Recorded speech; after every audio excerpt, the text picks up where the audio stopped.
추석 연휴는 다 잘 보내셨는지요? 오늘 조간신문을 보니까 사설톱이 영수회담 요구하기에 앞서서 이 대표가 마비시킨 국회부터 정상화하라 이런 내용을 실었습니다. 오늘은 그 뉴스를 검토해 보니까 특별한 이슈가 없는 것 같아서 내년 총선과 관련해서 일진과 빵 셔틀 국민의 선택은 이라는 제목으로 말씀을 드렸으면 합니다. 잘 아시겠지만 일진과 빵 셔틀이라는 것은 학생사회에서 사용되는 속어죠. 말하자면 가진 어떤 집단과 속되어 있는 선량한 학생 하고 돈을 갖다 주고 하는 경우를 말하는 것 같습니다. 일진과 빵 셔틀이라고 이야기한 것은 현재 더불어민주당이 바로 일진당이고 국민의 당이 빵 셔틀 당과 흡사하다 이런 인상을 가졌기 때문에 이런 제목을 붙여봤습니다. 더불어민주당은 사실 학생사회의 일진당과 거의 흡사한 구조랄까 형태를 갖추고 있죠. 우선 당대표가 전과 사범이니까 일진으로서 부족함이 없다고 이야기를 해야 될 겁니다. 당대표가 전과 사범이니까 나머지 구성원들도 거기에 부합하는 또 그런 어떤 폭력성에 동조하는 사람들로 구성될 수밖에 없는 거 아니겠습니까? 그 동네의 어떤 위계 질서가 전과 사범을 당대표로 뽑을 정도니까 일진당이라고 이야기해도 하등 이상할 게 없을 겁니다. 그래서 그분들은 그동안 우리 사회에서 빚어졌던 국회의원들의 파탄이랄까 이런 부분과 관련해가지고 없는 사고를 냈죠. 사실은 그런 사람이 하나 둘만 나타나도 우리 사회로 봐서 심각한 문제라고 이야기할 수 있는데 대강 생각해봐도 10명 정도는 그런 불상사 내지는 사고를 일으키거나 국회의원의 윤리를 저버린 행동들을 한 사람들이 줄을 이었다고 이야기를 해야 될 겁니다. 그러니까 이런 정당이 우리나라의 제1당이 되다 보니까 그 정권 자체도 통계를 조작해 나라를 만들었죠. 거기에다가 선거법을 자기들 입맛대로 준연동형 비례대표제 이런 식으로 해가지고 단독 처리를 했죠. 그 다음에 지금도 그런 현상이 계속되고 있습니다. 말하자면 자기들의 어떤 위세를 횡포를 부리는 거죠.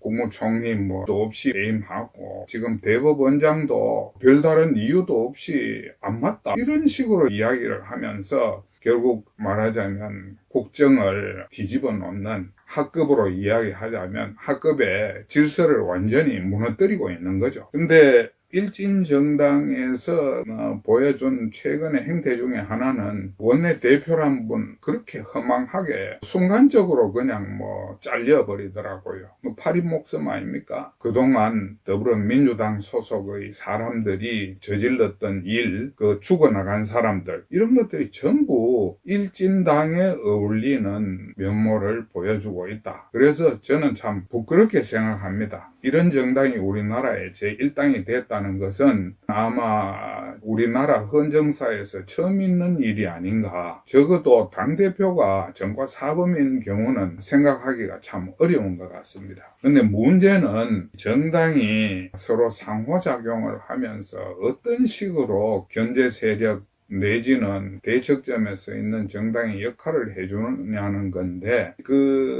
당을 보면 조금 과장이 있긴 하지만 일진의 볼모가 돼가지고 빵 셔틀 해주는 그런 모습에서 별로 못 벗어나고 있지 않는가 이런 생각을 오랫동안 해왔습니다. 근간에는 뭔가 조금 표현이 있었습니다만 전체적으로는 일진당의 더불어민주당의 이념 종속이 되고 행동 종속까지 되더라고요. 그러니까 이 사람들이 정당의 자기 정체성을 제대로 살리지 못하고 있다. 이런 생각을 하게 된 겁니다. 지난 4.15 부정선거 논란이 있었을 때 젊은 당대표가 부정선거라는 것은 있을 수 없다 하며 원천적으로 이슈가 제기되는 것을 막았습니다. 나는 야당 대표가 참 이상한 일도 하는구나 이런 생각을 했는데 언론과 야당의 역제기입니다. 정권을 감시하는 역할을 언론과 야당이 맡게 되는 역할인데, 아니, 자기들이 감시자가, 그 정부를 하고 저 잘못이 없게 이야기하는 걸 보고 참 기가 막혀서 여담입니다만, 저는 그 젊은 대표가 그 당대표 경선에 나왔을 때 이런 사람은 절대로 당대표를 앉혀서는 안 된다라는 견해를 주변에 피력을 했습니다. 왜냐하면 그 사람의 그 전공 특기가 자기가 먹는 샘물에 그 오물을 투척해가 사람들이 전부 그걸 바라보고 거기에 말하자면 포커스를 받는 역할을 계속 해왔기 때문에 그런 사람이 야당의 대표가 된다는 것은 정말로 이해할 수 없다고 생각했는데 그때 국힘이 너무나 무기력 결국은 뭐 젊은 사람을 대표로 앉히는 게 최고의 혁신이다 이런 논리로 사람을 앉히더라고요. 그 뒤에 경과는 여러분들도 잘 보셨을 겁니다. 아무튼 지금의 국힘당은 이념 정체성이 없는 당이다. 이 이념 정체성이 없다 보니까 그 문재인 정권 때 한 번이라도 목소리를 내가지고 공산주의 정권이다 이런 이야기 또는 공산 독재자다 이런 이야기를 그 지대로 못하더라고요. 여러분들 기억에도 아마 없을 겁니다. 그때 유일하게 목소리를 냈는 분이 지금 자유민주당의 고영주 변호사죠. 그분이 문재인은 공산주의자다 이렇게 해가지고 이슈가 됐는데 아니 적어도 정당을 한다면 그런 정도의 그 자기 신념이나 자기 이념 정체성을 드러낼 수 있어야 그게 정당이라고 이야기할 수 있지 않겠습니까? 거기에 그냥 숨도 못 쉬고 그냥 어중간하게 방관하는 듯 태도를 보여온 게 아니었나 이런 생각을 많이 하게 됩니다. 요즘 체제전쟁이라는 말이 드디어 본격화됐죠. 제가 이 방송을 시작할 때부터 체제전쟁이라는 표현을 썼는데 이제 정말로 체제전쟁이라는 게 우리 정치권의 화두가 된 겁니다. 체제전쟁에 맞추려면 국힘당이 해야 될 것은 의사결정의 속도 이거를 우선 높여줘야 되지 않겠나 이렇게 생각을 합니다. 너무 늦어요. 전반적으로. 또 당의 결집력이 아직까지는 지대로 모아지지가 못하고 있다. 이런 평가를 해야 될 것 같습니다. 물론 윤석열 대통령 들어와서 많은 개선과 진보가 있었지만 아직도 체제 전쟁을 치르기에는 많이 부족한 상태다. 그래서 이번에 공천혁명 그런 게 있어줘야 되지 않겠느냐. 적어도 체제 전쟁을 치를 수 있는 전사다운 사람들을 공천을 해서 어떤 정체성 내지는 이념 주체성을 분명히 할 수 있는, 확고히 할 수 있는, 그리고 종공 좌파들을 우리 사회에서 추방할 수 있는 정도의 투지와 지식 이런 거를 고루 갖춘 사람들이 공천이 돼야 된다고 생각을 합니다.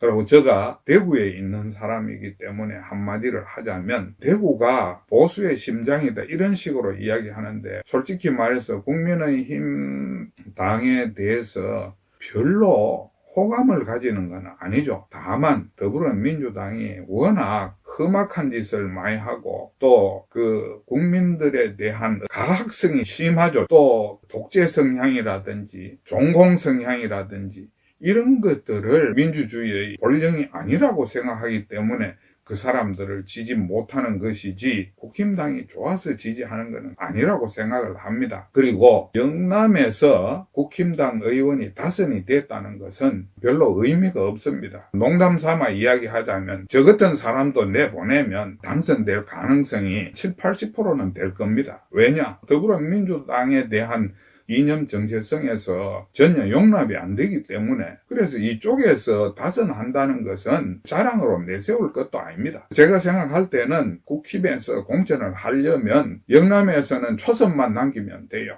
재선부터는 전부 경인지역으로 징발을 해가지고 그쪽에서 살아남는 사람은 거기에 붙여주는 것이고 못 살아남는 사람은 그걸로서 끝인 것이고, 이런 식으로 정리를 해줘야 되지 않겠나. 적어도 영남의 지역 정서에 의존해가지고 손 안 대고 코풀락하는 그런 그 선거 전략인 선거를 안 되겠다, 이런 생각을 하는 겁니다. 그리고 그 이재명 대표의 리스크에 의존해가지고 이재명이 뭐 있어주는 게 선거에 유리하다든지 이런 정치공학적인 사고에서 벗어나야 됩니다. 스스로 자기가 이길 생각을 하고 노력을 해가지고 저 정당의 어떤 거대한 배를 드러내려고 하는 그런 싸움으로, 투쟁으로 이기려고 하는 생각을 해야 되지, 저쪽이 실수해가지고 거기에 편성하겠다, 이런 생각하면 안 되겠죠. 정치공학적인 입장에서 이야기를 해버리면 우리 국가에 엄청난 해악이 끼쳐집니다. 여러분들 그런 거 생각해 보셨습니까? 이재명을 공천하게 놔두면 우리나라 절반이 일진당 사람들, 준 범죄자들을 공천하게 된다 하는 사실을 생각해 봤습니까? 우리 국민들한테 엄청난 손해를 끼치는 일입니다. 국힘당에서 그런 걸 기대해가지고 선거운동을 한다? 이거는 말이죠, 한쪽을 섞게 만들어가지고 우리 이익을 취하겠다 하는 고약한 발상이라고 해야 되거든요. 그러니까 그런 치사한 생각은 버리고 진짜 큰 길로 자기의 주관을, 정치적 지향성을 뚜렷이 해서 이 체제전쟁에 이길 수 있는 그런 정당으로 거듭나 줄 것을 당부를 드립니다. 오늘 칼럼은 여기서 마치도록 하겠습니다. 감사합니다.